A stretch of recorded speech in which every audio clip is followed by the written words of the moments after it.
As Father Michael mentioned, Thursday is the feast of St. Vincent de Paul, the founder of our community, the Vincentian Fathers and Brothers, and also the co-founder, along with St. Louise de Marillac, of the Daughters of Charity. What I'd like to do today is to share with you a few thoughts about Vincent and maybe the message that he might have for each one of us. Some time ago, I saw a bumper sticker. It said, "Jesus loves you. The rest of us thinks that you're an idiot."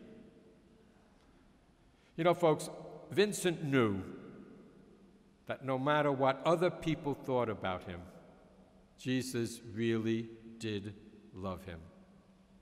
And Vincent knew that this realization demanded a response.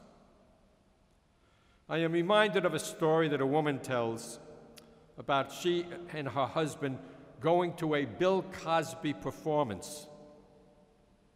And afterwards, they went backstage hoping to get the comedian's autograph in their newly born daughter's baby book. An aide took the book to Cosby, and when it was returned, the couple quickly looked through the book for his autograph, but they couldn't find it. Of course, they were disappointed. Days later, however, she said she found it on one of the inside pages. Under baby's first sentence was written, "I love Bill Cosby." You know, folks, my mom never told me what my first sentence was. I doubt if it was, "I love Jesus," even though I was a very saintly baby. But I hope and pray that it could be my last sentence, the last thing I say before I leave this earth.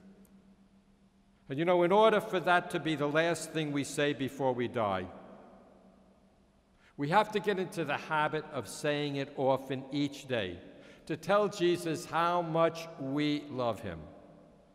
And folks, this is what Vincent did. Vincent was a man of prayer. He spent time reaching out to the Lord in prayer. He was faithful in his prayer life. And so, folks, if we are going to imitate St. Vincent de Paul, we too must be men and women of prayer. The Hasidic Jews tell the story of a man who was on his way out of town to go to the next town to see the local rabbi there.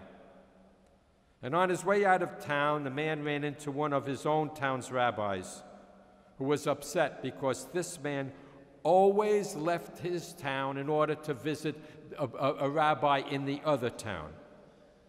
And he said to him, "What's the matter? Can't you find a good, holy rabbi here?" And the man said, "No." He said, "I can read the thoughts of all the rabbis in our town, and I find them to be deficient in the area of holiness." And the rabbi said, "How can you say that you can read our thoughts?" "Well, if you could read our thoughts, tell me, what am I thinking about right now?" And the man said, "You are thinking about God." And the rabbi laughed. He said, "You see, your guess is not correct. I am not thinking about God." And then the man smiled and said, "Well, there you have it. You yourself have stated the reason why I must go to the next town to see another rabbi." Hey, folks, if people could read our mind, if they knew our thoughts, how often would they find us thinking about God? I do think this is a very important question that each of us here have to ask ourselves. And may I say that if someone could read Vincent's mind and know what he was thinking about, they would see that he thought very often about God and our Blessed Mother. When we look at Vincent's life, we see a man who had a deep devotion to Mary. His first Mass was said in a chapel dedicated to her. He had a great trust and reliance on Mary when he was a prisoner in Tunis. And while he was there, he prayed to Mary for his release. We are told that he sang hymns in her honor. He established the Rosary Confraternity in the parish he tended. He made Mary the patroness of the First Confraternity of Charity. He loved to speak of her in his sermons. He wore a rosary as a sign of his love for her, and he prayed it daily. We understand that the Angelus was his favorite prayer, and he said it kneeling down. And so, my friends, is there any doubt that Vincent had a deep devotion and love for our Blessed Mother? Is there any doubt that we should also have that deep devotion? Vincent had a special love for Mary, and so should we. Okay, Vincent had a deep love for God, for Jesus, and for our Blessed Mother. But he also had a deep love for other people. I love the story they tell of a woman who was sitting on the front porch with her grandmother one evening, discussing a member of the family. And in the course of the conversation, the woman said to her grandmother, "He's just no good. He's completely unreliable, and he's one of the laziest people I know." And the grandmother said, "Oh, yes, he's a bad one, all right, but Jesus loves him." And the woman said, "Oh, Grandma, come on, I'm not too sure of that." And the grandmother said, "Oh, yes, Jesus loves him. But of course, Jesus doesn't know him like we do." Folks, Vincent knew that Jesus did indeed love everyone. And he knew that Jesus knew them better than he knew them.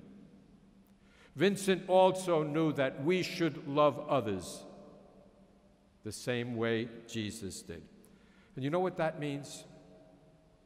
That means people of different nationalities, races, religions, people who may have even hurt us, people that we do not like. Vincent reminds us that we should have a great love for others, especially the needy. A man tells this story. He says that he is a counselor who leads support groups for visually impaired adults. And many participants have a condition known as macular degeneration, which makes it very difficult for them to distinguish facial features. And he had just been assigned to a new group. And as he was introducing himself, he said that knowing that many in the group would not be able to see him well, he jokingly said, "For those of you who cannot see me, I'm told that I look like a cross between Paul Newman and Robert Redford." And he said immediately one woman yelled out, "We're not that blind." You know, folks, sometimes I wonder just how blind some people are. Even though they may not have macular degeneration, even though they may be able to distinguish facial features, I think we can still consider them blind if they cannot see Jesus living in those other people, especially those in need. Let me tell you, Vincent was not blind. He saw Jesus living in everyone, and that is why he had a great love for others, especially the needy. They say that Vincent de Paul once told his daughters of charity, every time they go out to serve the sick or the needy, they should see Jesus in those people. You see, Vincent understood what Jesus said when he said, "Whatsoever you do to or for other people, you do to or for me." Folks, as we continue our novena, first of all, let us wish St. Vincent a very happy feast day. And let us promise him that we will try to imitate him by expressing our love for God, for our Blessed Mother, and for our neighbors.